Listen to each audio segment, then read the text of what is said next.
Chrysanthemum. Written and illustrated by Kevin Henkes. The day she was born was the happiest day in her parents' lives. "She's perfect," said her mother. "Absolutely," said her father. And she was. She was absolutely perfect.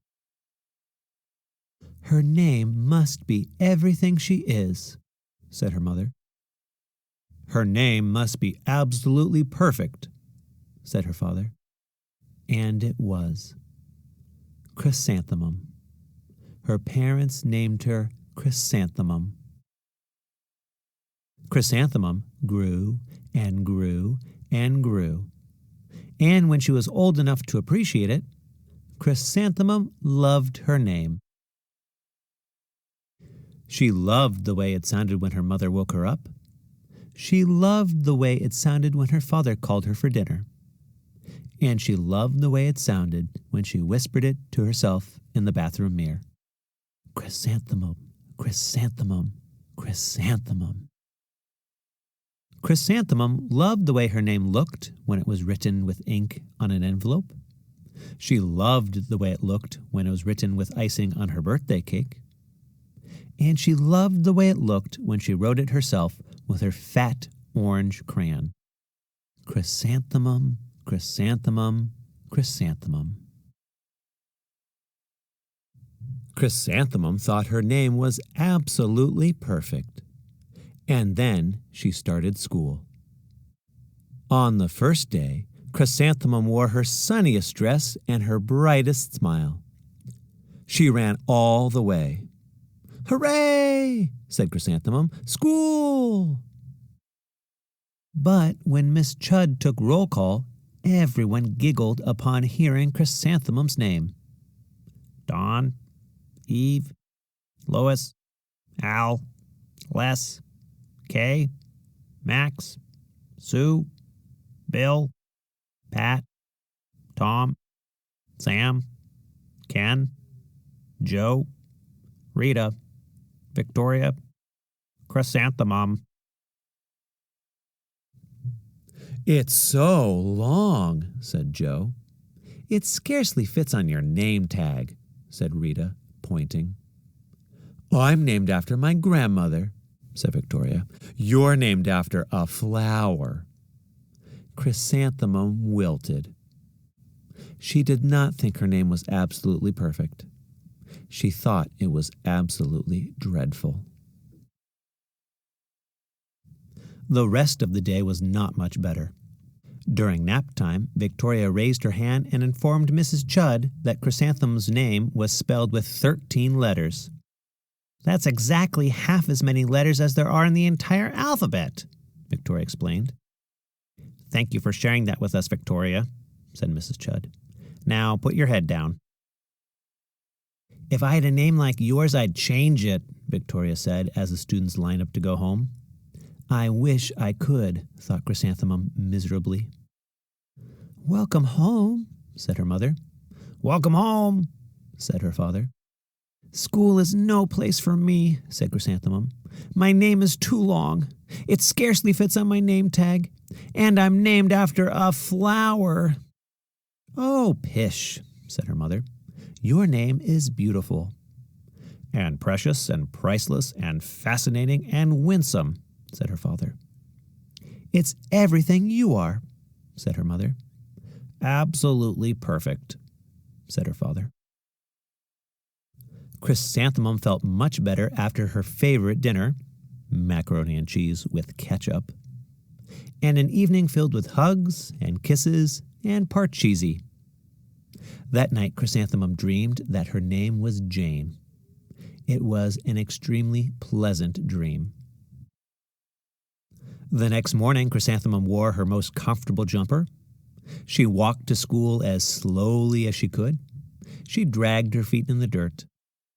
"Chrysanthemum, chrysanthemum, chrysanthemum," she wrote. "She even looks like a flower," said Victoria as Chrysanthemum entered the playground. "Let's pick her," said Rita, pointing. "Let's smell her," said Joe. Chrysanthemum wilted. She did not think her name was absolutely perfect. She thought it was absolutely dreadful. The rest of the day was not much better. During nap time, Victoria raised her hand and said, "A chrysanthemum is a flower.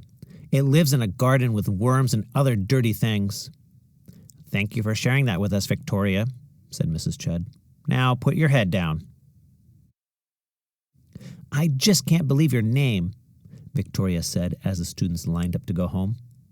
"Neither can I," thought Chrysanthemum miserably. "Welcome home," said her mother. "Welcome home," said her father. "School is no place for me," said Chrysanthemum. "They said I even look like a flower. They pretended to pick me and smell me." "Oh, pish," said her mother. "They're just jealous." "And envious, and begrudging, and discontented, and jaundiced," said her father. "Who wouldn't be jealous of a name like yours?" said her mother. "After all, it's absolutely perfect," said her father.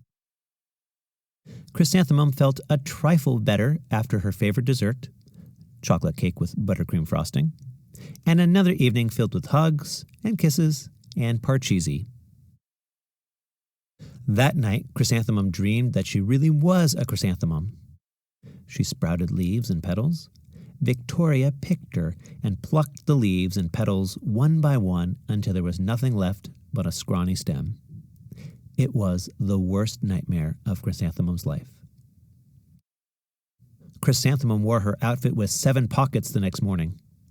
She loaded the pockets with her most prized possessions and her good luck charms. Chrysanthemum took the longest route possible to school. She stopped and stared at each and every flower. "Chrysanthemum, chrysanthemum, chrysanthemum," the flowers seemed to say. That morning, the students were introduced to Mrs. Twinkle, the music teacher. Her voice was like something out of a dream, as was everything else about her. The students were speechless. They thought Mrs. Twinkle was an indescribable wonder. They went out of their way to make a nice impression. Mrs. Twinkle led the students in scales. Then she assigned roles for the class musicale. Victoria was chosen for the dainty fairy queen. Rita was chosen for the spiffy butterfly princess. Jo was chosen as the all-important pixie messenger. And Chrysanthemum was chosen as a daisy. "Chrysanthemum's a daisy, chrysanthemum's a daisy," Jo, Rita, and Victoria chanted, thinking it was wildly funny. Chrysanthemum wilted. She did not think her name was absolutely perfect. She thought it was absolutely dreadful. "What's so humorous?" asked Mrs. Twinkle. "Chrysanthemum," was the answer. "Her name is so long," said Jo. "It scarcely fits on her name tag," said Rita, pointing. "I'm named after my grandmother," said Victoria. "She's named after a flower." "My name is long," said Mrs. Twinkle. "It is?" said Jo.